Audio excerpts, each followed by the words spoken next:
Welcome to the podcast about being unmessable with, no matter what life throws at you.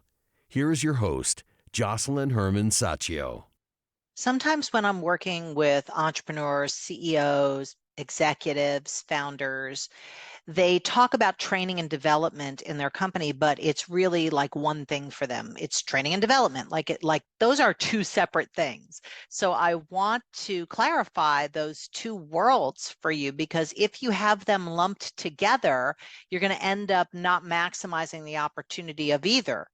So training is very much like step by step. This is what you do now. This is what you do now. If you remember the movie Karate Kid, wax on, wax off, paint the fence, wash the car, all of that was training. It is training muscles. It is literally like do this way 10 times. So when you're training somebody in a process in your company, you need to have playbooks or videos for them to follow so that it isn't dependent on them retaining information from a session with you. Because if that's the case, they're going to keep coming back to you when they have questions, and they're not going to have anywhere to go but you, and you become the bottleneck in your company. So when you're training people, I recommend always recording every training call.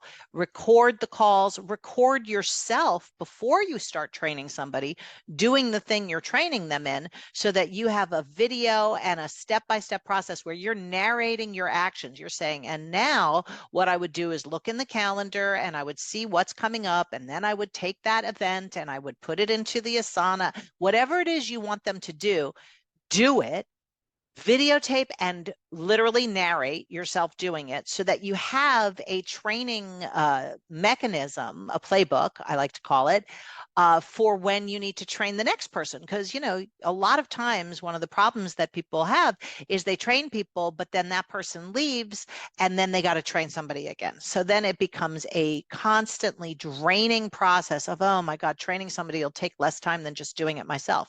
Once you do this first video or manual step-by-step checklist, then you have it for anybody. And then they can watch it and come to you with questions, and your training calls will be much more efficient and really elevate the whole performance of your team in terms of what you're looking for, because you've already stated it and they don't have to retain it. They can just go back and play it again.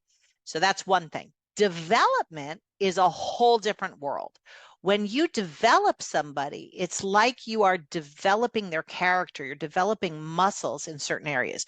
You train somebody to run a marathon, but if they have a leg that doesn't have, this is a bad analogy, me and my analogies, a leg that doesn't have the muscles to withstand a 26.2-mile endurance test, then they're going to have to develop that muscle in the gym before they ever start training for the marathon.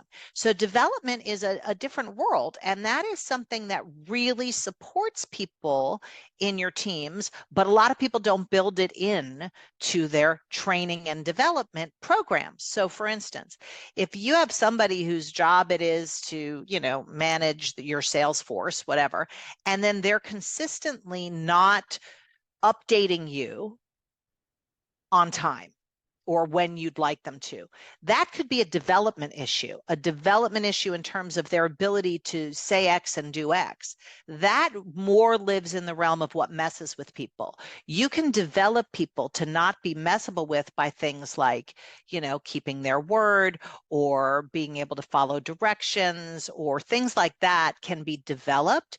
Courage, people second guessing themselves. Those are all things that are in the development world, different than training. When you try and train somebody and they have a whole thing about overwhelm that hasn't been developed yet, like they have an underdeveloped muscle to deal with overwhelm, you're going to end up really frustrated in that training process, because what you're going to be bumping up against, that's another way of looking at it. What you bump up against in the training process is what needs to be developed. And then you need to create a separate structure and a separate design to deal with development issues. Usually corporate coaching is a good way to do that. You get a coach to deal with those development issues, or you could do it yourself if you have, the wherewithal to have those kind of calls, but it's very different than training. So as long as you keep them separate, you're going to have the maximum power with each. All right. See you next week for tips on being an unmessable with human being in your business, in your life, with your family, and with your vision. Thank you again for tuning into this week's episode of Be Unmessable with the podcast. And I never take for granted that you spend time with me.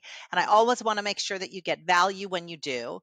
So I am including in the show notes a link for you for our Basics of Being Unmessable with workbook. It's a 12-page workbook that gives you all the basics of developing yourself to be unmessable with no matter what life throws at you, to be able to shift from the world of reaction to creation on a dime. And it'll give you a whole practice that you can implement in your daily life over and over and over again. So click on the link below and grab that 12-page workbook and let me know what you discover as you engage with it. Have a great week.